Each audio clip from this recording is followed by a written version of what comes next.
Okay, we're going to get into Unit 2, Chapter 2 of your of psychology. This unit's a little different. It's only going to be dealing with really one chapter, and that is Chapter 2, which is the human brain.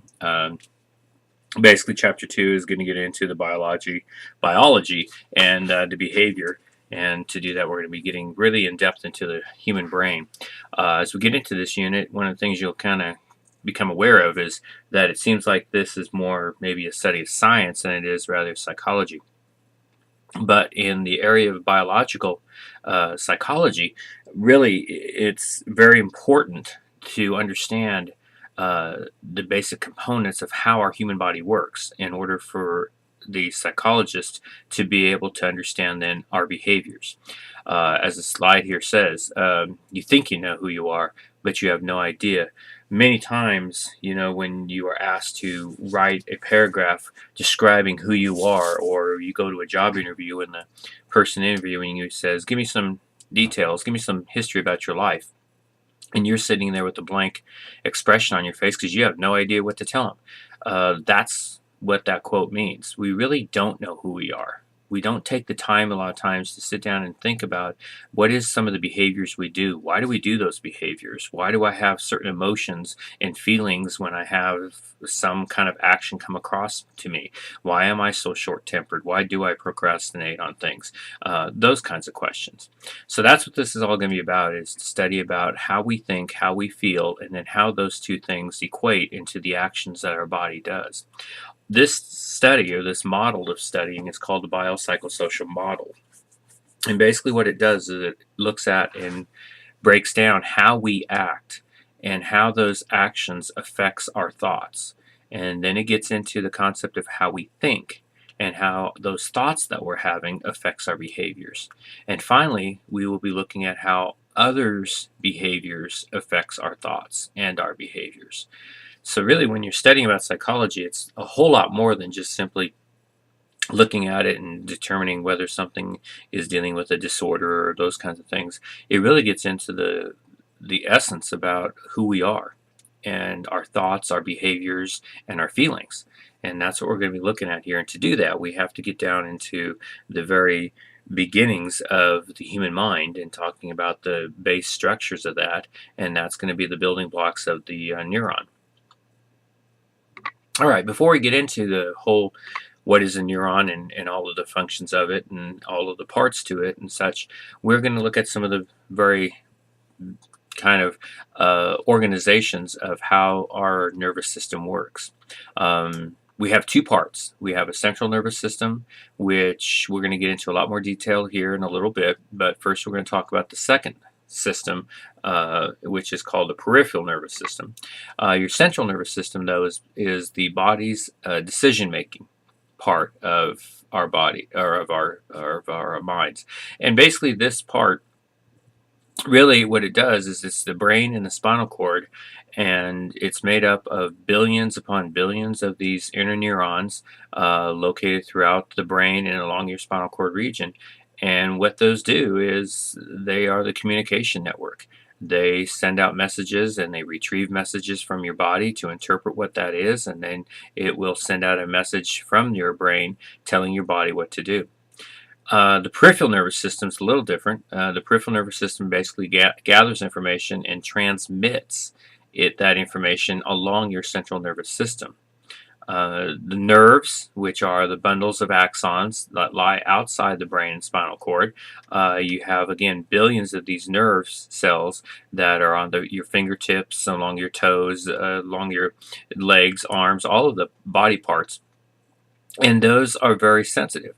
And those sensory nerves is what they're called, and their job is to be taking in as much information about the environment as possible, to be relaying that information to your central nervous system for processing, so that your brain can understand what's going on around it and can make the adequate decisions in order to be able to best deal with your life. Then you have the motor neurons, and of course that's dealing with information coming in that gives instructions from the central nervous system to your muscles in order for you to be able to do the necessary functioning of your body. Within the peripheral nervous system, then, there are two parts. There is the somantic, and those are nerves that connect your voluntary skeletal muscles, and you can see um, from the diagram here how that is set up. Your somatic nervous system is dealing with all of the parts throughout here, as you can see from this slide, that goes out and connects up with your arms, your legs, your stomach, your back, all of that. And those those nerve cells are basically responsible for dealing with all sensory receptors. And every second, millions of pieces of information are coming in from those sensory neurons. And they are coming all the way up through your spinal cord then and into your brain in order for it to be interpreted. Then your brain sends that messages back out to allow your body to do the different functions it needs to do. That highway super system there that's doing this sending and receiving of information is called two primary nerve fibers. One is your afferent that is carrying information into the brain, the central nervous system. So your afferent nerve fibers takes information from the environment through your sensory neurons of your body and then sends that up into the brain. Your efferent nerve fibers takes that information after it's been processed here in the brain and shoots it back down along your body so that your body can then react to whatever the behaviors it needs to do. The reason why the body basically has this two-way highway system is so that the messages don't counteract or cross into each other and causes disruption. So it's a very efficient system to have. The second type of the nervous system, of the peripheral nervous system, is called autonomic. Just like it sounds, autonomic is dealing with those things of your body that automatically are always being taken care of, such as your heart, your blood vessels, your parts of your glands, some of your other muscles that you don't even have to worry about or think about, and how they operate. Here again, off to the side, is a good picture showing you all of the different things that the autonomic nervous system deals with, from your bladder all the way up into your lungs, into your heart, into your pancreas, all of those. You don't think about it, they're controlled automatically, involuntary functioning. Now, when you have some type of an event take place, such as maybe a late night walking out the door and you're going to your car from a dark parking lot and you're getting a little scared, so your heart rate races, maybe your blood pressure builds up, you may begin to sweat, you're looking all over the place, so your pupils in your eyes are getting much larger. All of that is a result of what's known as the two subdivisions of the autonomic nervous system. The first one is your sympathetic. Your sympathetic is the one that's going to mobilize you for emergencies. This would be the acceleration of your heart rate, the slowing down of digestion, the draining of the blood so it protects you in case you're cut or wounded or hurt. All of these things over here is what happens to your body automatically when you go into this emergency mode system. The second type of subdivision is the parasympathetic. This one conserves. In other words, it basically helps to restore or to save some of your body resources in order for later on necessary usage.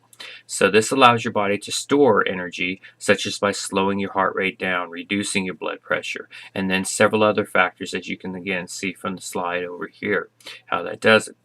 Depending upon what the situation is going to depend upon what your reaction is to your autonomic nervous system.